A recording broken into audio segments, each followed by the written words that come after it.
it's your first time at Comic-Con, and like, have you seen any good cosplay lately? Yeah, today especially. It's pretty epic.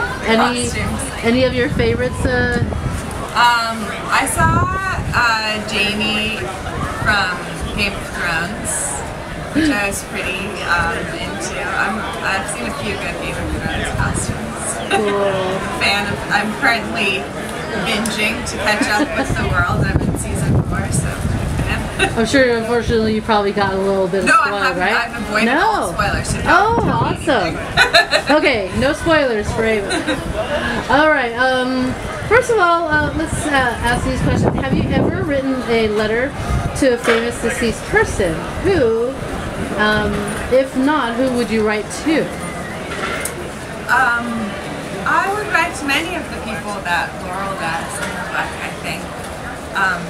Kurt Cobain being the most obvious. He was somebody that I loved a lot growing up. When I made my entrance into middle school, I made an abrupt shift from listening to Mariah Carey to listening to Nirvana. In Utero was the second CD I ever bought after that, and I really, he really gave voice to a lot of feelings, I think, that I didn't quite have words for yet as a young adolescent. Okay. And how did you decide which famous deceased people Laurel wrote letters to? It was a process. I started out with some people that I myself loved, like Kurt, Judy Garland, River Phoenix were all people who had meant something to me growing up. And as the book evolved, I think so did the people that Laurel wrote to. So, for example, when I started writing the letters to River Phoenix, I could see the moment that she and May were watching Stand By Me together, kind of just as they could feel their innocence starting to slip away. And so I think that the narrative and the people that she wrote letters to mutually informed each other. There were others included in the book in earlier drafts, and as the narrative became more focused, as I rewrote, it became clearer. Some of them fell away in favor of really developing kind of arcs for her sort of relationships to the people that she does write to. All right. And let's see, how does your background in film affect your writing style and process? That's a good question. It's very helpful to me. So my first draft of Love Letters was very stream of consciousness. I was just allowing myself to like listen to Laurel and to the other characters and to hear what they had to say and to see where the story was going to go. So it was really a process of discovery, and I think that allowed me to access some things that I may not have been able to access otherwise. But it also meant that I had like a lot of rewriting work to do when I was done with the draft. So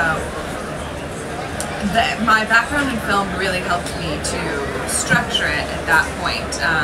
On a second draft, I took a step back and thought of it like I would a screenplay. So I thought about where's the Act 1 break going to be, where's the midpoint of the movie, where does the third act start, and that was very useful. I was also in the editing room for The Perks of Being a Wallflower, sort of as I was editing my first draft of the book, and that was helpful on a number of levels, especially in that it's sort of seeing, so like maybe there would be a beautiful scene that we shot in Perks, but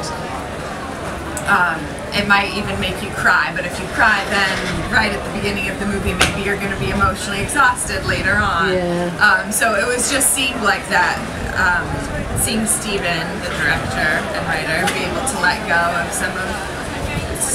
some really wonderful stuff in favor of creating a narrative arc that worked really helped me with the kind of kill your darlings lesson. Like it helped me be able to easily let go of a lot of, you know, paragraphs I'd rewritten and then perhaps were not actually in service of the story.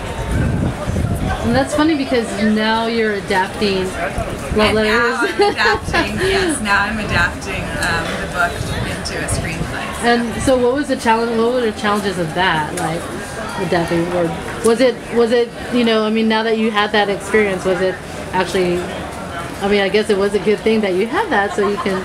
Yeah, it was, and I've worked in film. I worked in film.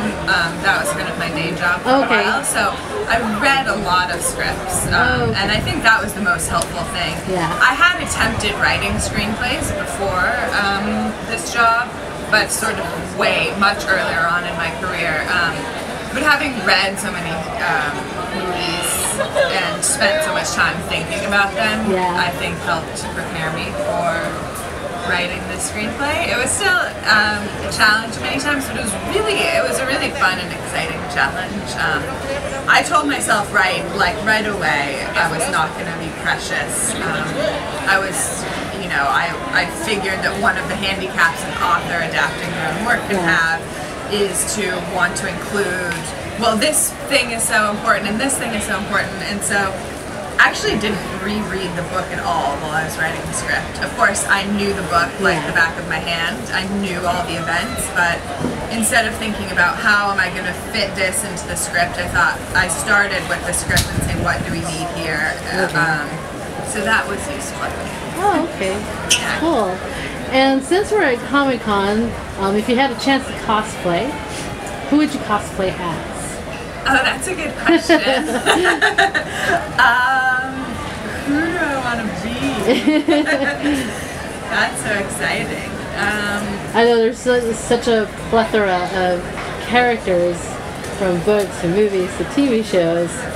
Can it be anybody? Yes. I was gonna say Dorothy from The Wizard of Oz, but that's so dorky. No, that's awesome. I'm like, people have come as dressed up as Dorothy before. Yes, absolutely. Maybe next year. That's what I'll do. Yeah, that would be awesome.